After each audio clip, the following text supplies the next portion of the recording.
Hello guys! Welcome back to my channel. Ngayon guys, mag-unbox na naman tayo ng binili kong item sa Lazada. So, kararating lang niya ngayon sa office. So, doon ko siya ni-receive. So, eto guys, ang binili ko is cellphone sold by Vivo. Sa Vivo mismo. So, yan guys, nakikita nyo. Oh, wala pa siyang kabukas-bukas dito sa package niya. So, mandatory kasi pag bumili ka ng item online, kailangan mo siyang videohan in case na hindi yun yung item na binili mo. So, yan. Kita nyo na. So, kailangan mandatory yung videohan natin to. So, cellphone po ang binili natin, guys. So, unbox natin para makita nyo. Yan. May ano siya dito ng Lazada, oh. Ano siya ng Lazada. Yan. So far naman, pag sa official store ako bumibili, wala namang mga kabulastugan. Kabulastugan talaga. So, sana, cellphone din tong makuha natin. Ayan. So, bumili tayo ng Vivo phone. Ayan. O. Taran! Kitang-kita nyo. Ayan. Ayan. O. Titingnan natin. Taran! O. Wala na siyang ano. Ito yung item niya. So, nakalagay naman dito is Vivo Y04. Yan. Mukhang may libre pa siya. Naka-ano pa siya, bubble wrap guys. Naka-bubble wrap. So, Vivo Y04. So, binili ko kasi siya during Lazada 999. Ay, 999. 999 agad. So, may libre siyang stereo earphone. Yan. Libre niya. So, may libre din siyang Go 59 na SIM ng Globe. So, ito Y04. Laging may 9. So, yan guys. Hindi ako binibigon ni Vivo. So, Y04 po siya. So, guys, nung binili ko to during Lazada 5.5 sale, ang price nito guys is 5,299. Kaya lagi niyo ako nakikita ng 999. Pero naano ko siya, nabili ko, 5,299 siya na naka-sale and then nakuha ko lang siya ng 5,149. May additional discount po siya. So yan, naka-sealed naman siya guys. Yan, sealed. So, ang ano nito, ang specs naman dito sa kanyang, dito guys, yan. Basahin ko lang yung ano niya is, yung RAM niya is 4 gig, ang ROM niya is 128 and color green. So yan, ultra large battery daw siya. So, titingnan natin ang kanyang pinaka-ano. Kasi wala pa siya, di ba, So, buksan-buksan natin to. Mura na to, 5,299 lang siya. So, sa Lazada na Vivo official store lang po tayo bibili para hindi tayo scam. Marami kasing scammer ngayon online, guys. So, be careful sa mga hindi magaling magsiyasat ng website. So, doon lang tayo sa flagship nila. May flagship po sila. So, ito yung ano niya, phone. Yan.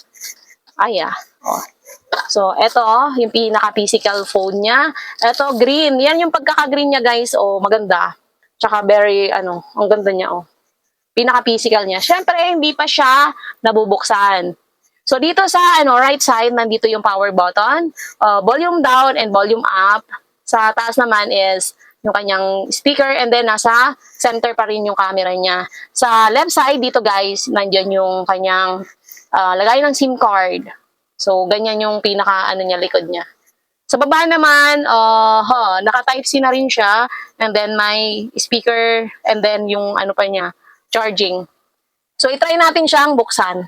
Sana naman, paano ba itong buksan? Ayan. So yan, recover reboot. What is this? Select press power. Reboot kaya, recovery mode. Ganun pala siya. So, yan. I-press lang natin siya. Yan. So, habang binubuksan natin siya guys, kasi kinakabahan nakakalak kasi hindi siya magbubukas. Usually kasi minsan guys, drain yung battery niya. So, yun, hintayin lang natin. So, nag-open pa naman siya, hintayin natin. And then, reveal natin yung kanyang, inside the box. So, ito may kasama siyang gel case. Yan, gel case. Nandito ang kanyang warranty card, guide, tsaka ang kanyang charger. Android pa pala yung charger niya. Android pa ba to? Android ba? Hindi. Type-C na rin siya. Type-C. And then, kanyang charger. Yan. ang charger niya, and then ito yung kanyang injection pin. Yan, injection pin. So, nabuksan na natin siya. Start na natin. So, dahil sa hindi pa guys, tayo pa lang ang nagbubukas nito. So, kailangan nating i-set up siya. Set up offline. Offline lang natin guys para mabilis. Yan, accept lang. Skip. Kakunti na yung battery niya guys. Nakikita ko dito sa status. So, yan. Skip. Marami niyang inaano pag bago talaga eh. So, ayan. Yan. Congratulations. Get started na tayo. Yan. Yan ang pinaka-home screen niya guys. Naglo-loading pa siya. Ayan. So, naka-ano pa siya. Default.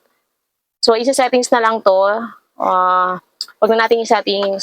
So, may natin, dito sa, wait lang. So, yung mga apps, guys, yan, makikita nyo kung ano yung apps na mga naka-built-in.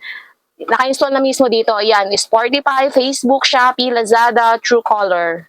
Truecaller, ayan. So, tingnan natin sa settings, guys, para ma-check natin kung ano yung pinaka-specs niya dito. So, 31 na lang pala yung niya, battery. So, dito sa, sa RAM niya, wait lang.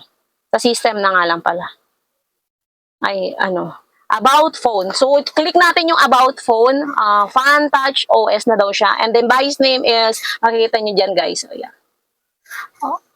Ang processor niya is octa-core na. Yung RAM niya, guys, is 8 gig na pala. Kasi 4 plus 4, magiging 8 gig na siya. And then, 128 ang kanyang ROM niya. So, yun. Mataas na to, guys. Tsaka mura lang. Ang may ko lang dito is very maganda ang brand na Vivo phone. Kasi ang mga cellphone ko usually guys, masyado mainit. Usually ginagamit ay usually mga phone na ina-unbox ko. Hindi lang naman kahit yung gamit kong phone ngayon is Vivo phone, Vivo brand. So, may recommend ko talaga siya na very durable and then reliable. So, yung storage niya mataas din, and then yung camera niya, camera phone din siya. Usually, inaano ko siya. Yan yung mga pang-vlog ko na sinushoot. Yan lang, mga basic lang guys. So, eto guys is 5,149 pesos lang nabili ko during Lazada 5.5 sale. And then, pre-delivered na siya. Wala akong binayarang charge dyan. So ingat-ingat lang din guys pag namimili online. Doon lang po tayo sa flagship mismo ng brand na binibilhan natin. So, yun lang guys. Thank you for watching. Don't forget to follow, like, and subscribe sa mga social media account ko. Yun lang guys. Bye! See you on my next video!